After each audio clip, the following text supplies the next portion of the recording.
Donc l'échographie à un haut niveau de preuve pour l'ALR périphérique, c'est une évidence. Elle le possède aussi, et ça c'est souvent moins connu pour l'annexénie axiale. Les principaux obstacles en fait, à l'utilisation de l'écho-repérage sont d'abord la structure rigide, musculo-squelettique du rachis, c'est la méconnaissance anatomique le plus souvent. L'autre, évidemment, c'est la fausse certitude qu'on a de pouvoir réussir systématiquement nos péridurales ou nos rachis anesthésiques à la première ponction. Rappelons-nous que l'échographie pulmonaire, qui était longtemps décriée, l'échographie pulmonaire, longtemps décriée, maintenant fait partie de la prise en charge des patients aux soins courants, d'ailleurs, de toute manière, grâce à la connaissance immunologique des artefacts du poumon pathologique. Et le rachis, c'est exactement ça. On est tous différents. Et effectivement, la prise en charge, elle peut être d'un patient mince, avec des repères de surface relativement simples, ou quelquefois c'est beaucoup plus compliqué. Et en obstétrique, la LR éco-guidée a vraiment été, en tout cas l'écho-repérage en obstétrique est très, très avancé. Un autre élément important, c'est l'acceptation de la rachianesthésie ou de la péridurale par le patient sera d'autant plus importante que vous augmentez le succès à la première ponction et que vous avez moins de redirection d'aiguille. Dernier élément, tous les repères de surface décrits sont faux. Donc l'échographie, vraiment, c'est très important. Première chose, donc vous allez voir le patient, on ne va pas révolutionner les choses. Si vous avez l'habitude de ponctionner ou de réaliser une rachie ou une péridurale en position assise, vous ne changerez pas vos habitudes. Tout dépendra de la tolérance du patient, de la situation aussi pathologique. Une fracture du col du fémur, quelqu'un de difficile, on peut le mettre en position latérale. Effectivement, à ce moment-là, vous changerez votre position, vous vous mettrez en position assise avec le coude qui servira ainsi de guide pour la main tutrice. Là, je vais choisir de le faire en position assise pour le patient et moi debout pour des raisons de simplicité. L'appareil, c'est une sonde d'échographie, le plus souvent chez l'adulte, une sonde incurvée à basse fréquence. Il faudra adapter pour chaque patient, bien sûr, la profondeur, 9-10 cm en général chez l'adulte. Chez l'enfant, on peut faire des échographies avec une sonde linéaire parce que là, on est dans une atmosphère beaucoup plus facile, aisée et beaucoup plus en proximité de surface. Donc là, je vais commencer à faire les petits éléments de repérage. Donc la sonde reliée avec le gel, c'est de l'écho-repérage. On parlera de l'écho-guidage dans les discussions, car là, c'est un petit peu plus difficile. On va se positionner comme ça. Donc, je ne sais pas si vous voyez avec là. Donc, première chose, on va partir de la latéralité pour aller vers le médial. Sur la sonde, ici, on va rechercher la première chose que l'on fait. Ici, on est masse musculaire. On va rechercher. Je ne vais pas rechercher mon écho, parce que l'écho-repérage, c'est pour l'orientation, le niveau de ponction et la profondeur de l'espace.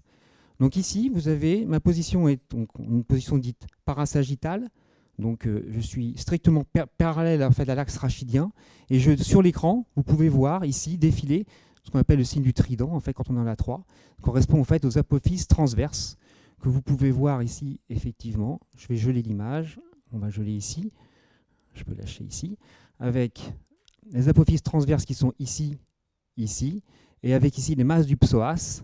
Et au fond, on peut commencer ainsi à voir même le péritoine. Je dégèle l'image. Je reprends mon image, mon cheminement, donc latéralité, et je vais me rapprocher de l'axe rachidien. Et là, je vois une modification déjà du rachis, puisque là, je suis sur cette transverse, et là, je commence à voir un autre élément anatomique qui apparaît, ce sont les articulaires supérieurs et inférieurs. Le rachis s'articule au niveau des disques vertébraux, mais aussi au niveau des complexes articulaires supérieurs et inférieurs, qui vont ainsi se positionner ici, ici, et on va un peu plus bas, etc. Et donc cet enchaînement en fait, nous donnera ce qu'on appelle l'interligne, qui correspond de cette succession des articulaires supérieurs et inférieurs. Vous voyez bien qu'on ne voit pas grand-chose derrière, puisque effectivement la fenêtre acoustique est quasiment nulle à ce niveau-là. Je garde toujours ma position parasagittale, sauf que vous voyez ici, je n'ai pas de fenêtre. Je vais donc incliner ma sonde un tout petit peu vers l'axe médian. Le but étant de faire dégager les lames vertébrales. Les lames vertébrales qui sont ici, que l'on commence à identifier. Là, on est ici sur les là, ici, hop. Voilà, ici. Et les lames vertébrales vont nous faire apparaître des éléments nouveaux. On va geler l'image. Hop, voilà. J'ai gelé l'image. Je reprends une autre image parce qu'elle n'est pas très bien celle-là. Ah oui, c'est vrai, je peux reculer. C'est vrai. Excuse-moi. Voilà, hop, là on voyait très très bien ici. On va geler ici. Si je fais ici, je vais donc faire apparaître ici une fenêtre acoustique. Puisqu'effectivement, entre les lames vertébrales, je vais voir ici mon canal rachidien. mon canal rachidien. Je vais donc y voir ici ce qu'on appelle le complexe postérieur, qui est la fusion en fait d'arrière en avant du ligament jaune, de l'espace péridural et de la dure mère. Le canal rachidien est ici. Et on a ici le complexe antérieur avec le ligament longitudinal postérieur et avec ici les vertèbres, les corps vertébraux qui sont ici. Et donc forcément, on a ici une fenêtre acoustique qui nous permet ainsi une reconnaissance. Et je peux, si j'appuie dessus, on peut ainsi identifier par rapport à la longueur. Je ne sais pas comment on fait ici. Si j'appuie 2 fois, ça peut faire une longueur ici. Ouais, hop. Et je peux ici identifier. Ah, je ne l'ai pas fait. Il voulait tracer la profondeur. Je rappuie sur la main. Appui court. Voilà, ici. Vous voyez ici, par exemple, j'ai donc identifié la longueur, on est à peu près à 3 cm, 4 cm. Alors attention, quand on est sous échographie avec le coropérage, il faut tenir compte des 0,5 à peu près centimètres de la pression en fait, de la sonde sur la peau. Donc vous avez une identification globalement par rapport à la peau. Mon espace péridural, qu'on voit très très bien ici, ce n'est pas toujours le cas, effectivement sera à peu près à 4 cm globalement au niveau lombaire. Donc ça, c'est une première identification. Ce qui est intéressant, c'est maintenant de voir aussi donc, le niveau de ponction. Bon, j'ai identifié, vous avez vu, là, donc là, pour ouvrir l'espace, il faut orienter en parasagittal oblique. Vous voyez, ma sonde, elle a changé de formation. Je suis passé de l'axe comme ça à l'axe comme ça. Maintenant, une niveau de ponction. Je descends. Je vais chercher le sacrum. Alors là, je suis beaucoup plus... On va descendre tranquillement. Je descends vers le bas. Hop, et l'aileron sacré est ici. On le reconnaît parce que le sacrum, il a un aspect assez plat. Vous voyez ici, cet aspect plat ici, que vous voyez, ça, c'est l'aileron sacré. Donc c'est S1, ici, S1 qui est ici. Si je remonte ma sonde vers le haut, je vais identifier ainsi un autre espace, c'est donc L5. Je remonte L4, je remonte L3, je remonte L2, et je continue comme ça, L1, etc. Donc je veux, j'ai L2, L3, L4. L3 et L4. Vous voyez ici, en L2 et L3, il y a plus d'espace qu'en L3 et L4. L5 et S1 est souvent un bel espace aussi. On va se mettre ici à peu près. Et donc là, voyez, donc là, je peux, avec un petit coup de craie, je peux me dire, tiens, à ce niveau-là, pardon, excuse-moi, j'ai glissé, je peux avoir mon identification. Je sais qu'en mettant avec un petit coup de crayon, je suis en L3, L4. Maintenant, je vais me mettre on va changer l'orientation, on va se mettre en position transverse. La position transverse, il y a 2 niveaux de coupe qu'on va avoir. Il y a la coupe au niveau de l'apophyse épineuse et il y a la coupe au niveau interlamaire. Ici, on est au niveau... Là, je vais chercher. Et après, cette coupe nous permettra d'avoir l'orientation. Ici, vous avez l'apophyse épineuse. Je ne vois rien du tout. Je vois donc qu'est-ce qu'on va voir sur l'apophyse épineuse. On va voir les lames vertébrales. Je vais essayer de figer l'image.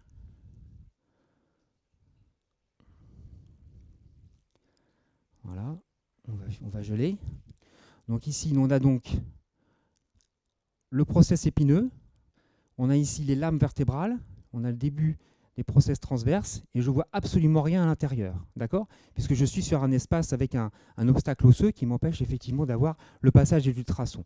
En tout cas, cet élément-là nous donne déjà un élément, ici, les lames, et ici, qui sont tendues entre eux, et l'apophyse épineuse. Je vais donc reprendre une deuxième coupe, je vais donc déplacer ma sonde vers le bas, un tout petit peu vers le bas, quelques centimètres, et je vois apparaître un changement complètement de la formation anatomique, puisque je vais avoir ici, les lames vertébrales vont disparaître, on va avoir le process transverse, les articulaires, le complexe postérieur, le complexe antérieur, le corps vertébral. D'accord ? Et donc ici, je vais retrouver à peu près, si je faisais ma distance à nouveau, on va faire le gel. Normalement, on devrait retrouver une congruence entre ce qu'on a vu tout à l'heure. On était à peu près à 4 cm. Je n'ai peut-être pas fait le bon geste. Voilà, ça y est. Et on est un peu plus à un petit peu plus 4,8, en sachant ici tout à l'heure, on était en position parasagittale oblique. 4,9. Donc le complexe postérieur. Donc ça, cette vue-là vous donnera en fait l'orientation. C'est que si jamais vous avez une déformation pathologique du rachis, en particulier une scoliose qui est fréquente, eh ben vous allez avoir une courbure. Donc ici, on n'a pas de scoliose, on a vraiment l'axe rachidien qui est médian. Si jamais j'avais une scoliose avec une déformation à droite, L'inclinaison en fait de ce côté-là me permettrait de donner l'orientation de l'aiguille ou dans l'autre sens. Donc vous avez le niveau de ponction. Pour que ça soit bien clair, parce que ça, je pense que c'est vraiment un élément important. C'est-à-dire que l'image que l'on a quand il n'y a pas de scoliose, comme tu es là, en fait, on va la voir en inclinant la sonde. Donc l'inclinaison qui permet d'obtenir l'image comme si on était au milieu, bah, ça donne exactement l'orientation de la... Voilà. Et ça, c'est quelque chose qui est important parce qu'on a encore des scolioses quand même. Effectivement. Et puis il y a des situations aussi, voilà, que ce soit une vraie scoliose, que ce soit acquis par des déformations qui ne sont pas forcément anatomiques fixées. Et donc là, cette coupe vous permettra l'orientation. Donc vous savez, si vous avez une angulation apparaître, et ben votre ponction, vous avez établi le niveau parce que vous l'avez établi pour tout à l'heure avec les 2 repères, et vous avez l'orientation. Donc vous pourrez piquer soit comme ça, ou vers le haut. Autre possibilité, soit vous faites courber le patient dans sa position pour changer l'inclinaison et améliorer la visualisation, ou c'est vous qui changez l'orientation de l'aiguille, de la sonde. Mais effectivement, ici, on voit assez bien.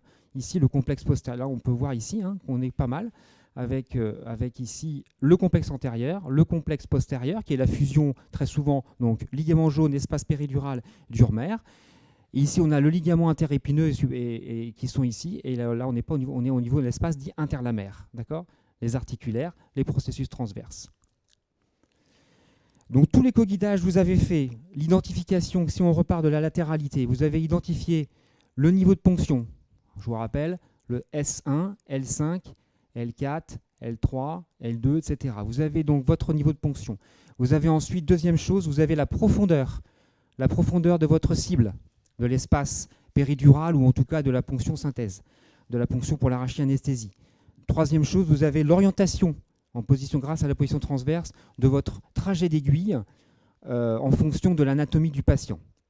Et donc vous avez fait avec ces éléments-là qui vont vous prendre 45 secondes avec un petit peu de temps, l'identification avec sécurité d'une ponction au premier coup. Nous l'avons fait avec Laurent il y a quelques années. Je faisais à l'époque peu d'écho-repérage et Laurent pourra le témoigner, c'était à l'Agora. Et en fait, Laurent avait fait un écho-repérage en me disant, comme je viens de le faire, il m'avait dit tu piques là comme ça et tu inclines ton aiguille de 30 degrés, etc. Et j'ai piqué le patient, je suis arrivé, je n'avais pas vu du tout ses repères, j'ai suivi ce qu'il m'a expliqué, j'ai piqué du premier coup et ça a été nickel. Ça a transformé les choses et ma compréhension en tout cas du système. Donc, pour finir, prenez le temps de le faire, il y a une courbe d'apprentissage. Alors, juste un petit truc peut-être, parce que je pense que tu as bien expliqué la ligne horizontale. On peut juste compléter en disant bon, le sujet est quand même pas mal écogène, mais simplement le fait même de voir une partie du trait blanc, ça suffit. Il faut savoir que quand c'est compliqué, non, mais dans le sens horizontal. C'est quand on voit, oui, tout à fait là. Donc, des fois, on a des patients plus ou moins écogènes. La deuxième chose, je voudrais que tu réexpliques bien, c'est pour la ligne verticale. Tu vois, tu pars des dos de chameau, enfin des articulaires, la ligne des épineuses et à nouveau les articulaires. Ça serait bien si tu pouvais remontrer la translation entre les...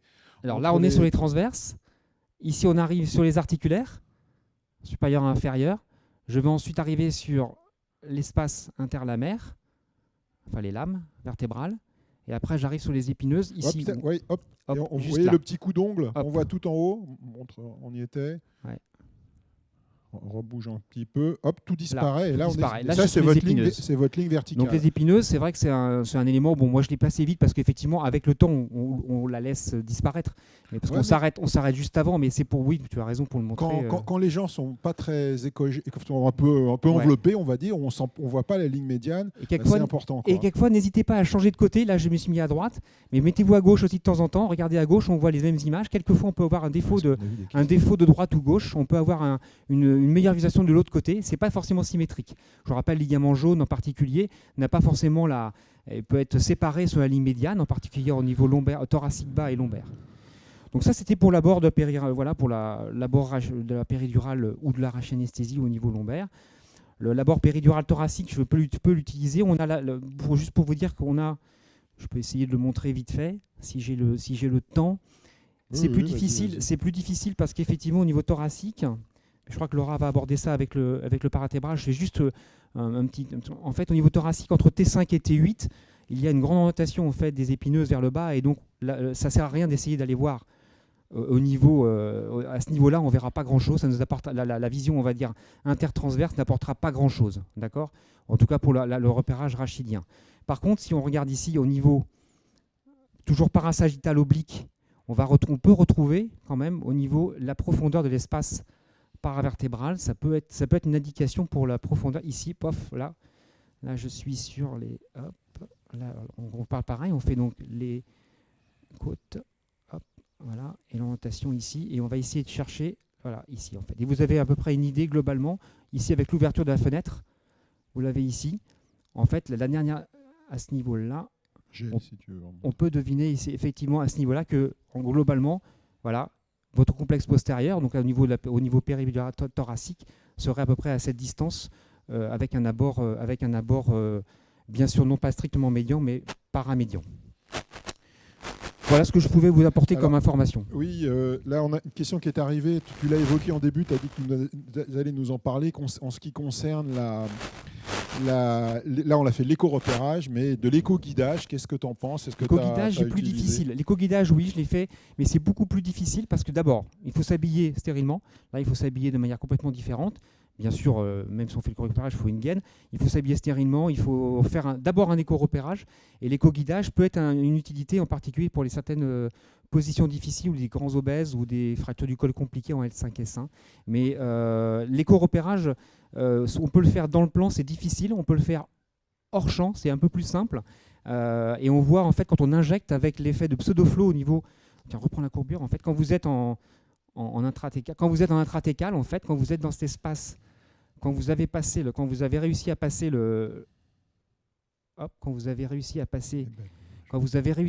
effectivement l'espace que vous avez réussi à rentrer votre aiguille, vous la en fait ici. Quand vous injectez dans le canal rachidien, vous avez un espèce de pseudo-flow qui est à différencier du Doppler couleur qu'on peut avoir en péridural, bien sûr, parce qu'il y a des vaisseaux à ce niveau-là. Mais ça, c'est quelque chose qui peut être fait. C'est plus difficile, ça montre plus. Ce qu'il faut faire, ce qu'il faut retenir, c'est que l'échographie pour le rachis, c'est d'abord de l'écho-repérage dans 99,9% des cas. Et c'est comme ça que vous devez en fait envisager l'échographie pour le rachis. C'est de l'écho-repérage pour gagner du temps, parce que globalement, toutes les études qui ont été faites avec des gens pas forcément très entraînés montrent que le temps que vous perdez sur l'écho-repérage, vous le gagnez sur la ponction. Et donc, c'est ce que je vous expliquais, c'est que la tolérance du patient pour une prochaine anesthésie rachidienne, elle va être gagnée par la confiance qu'il aura de l'opérateur qu'il aura donné dans l'opérateur sur l'apport de l'échographie à ce niveau-là.